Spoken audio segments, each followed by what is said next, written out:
I mean, she played such a prominent role in Ravinia and having such a presence there. Yeah. Can you tell me about the first time that you met Aretha, this icon? So I'd met her in passing over the 80s and 90s, but not really met her. But when I came to Ravinia in 2000 and realized she'd never been to Ravinia, I thought, well, this is a huge mistake. So I went backstage to a show in Detroit, and I said, will you come to Ravinia?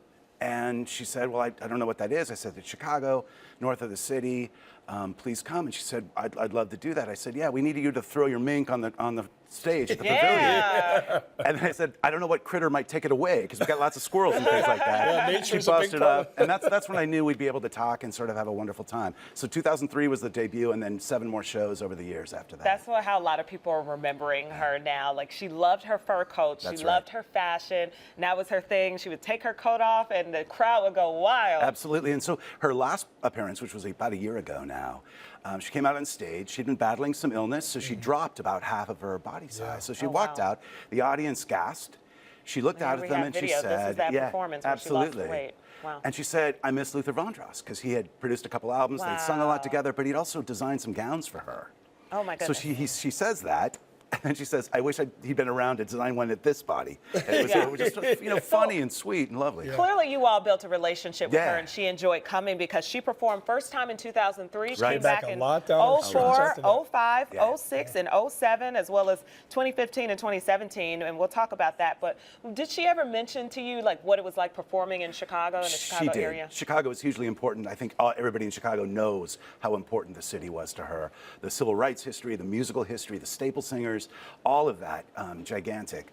Ravinia became important very quickly because she knew there were lots of kids there. And one of the first things she said to me was, you know, I never left church. It's always going to be not just a star-making kind of experience for me, but a chance to really connect to people. And the fact that there are all these little kids and grandparents and parents and kids up on shoulders, you know, people, parents and grandparents wanting their kids to see a legend, a real star. You know, Welz, when you talk about some of the mega acts that have come through Ravinia, and there's a lot of them, there's diva labels or there's big-time personalities. She seemed like she was such a genuine, just very normal-seeming human with this immense talent. What was it like? Did she have any special requests? Did she have to have deep dish pizza, or was the management with her relatively easy? Was there a quirk? The management was easy. The putting together of the band, because she would hire local musicians, because everybody loved to work with her.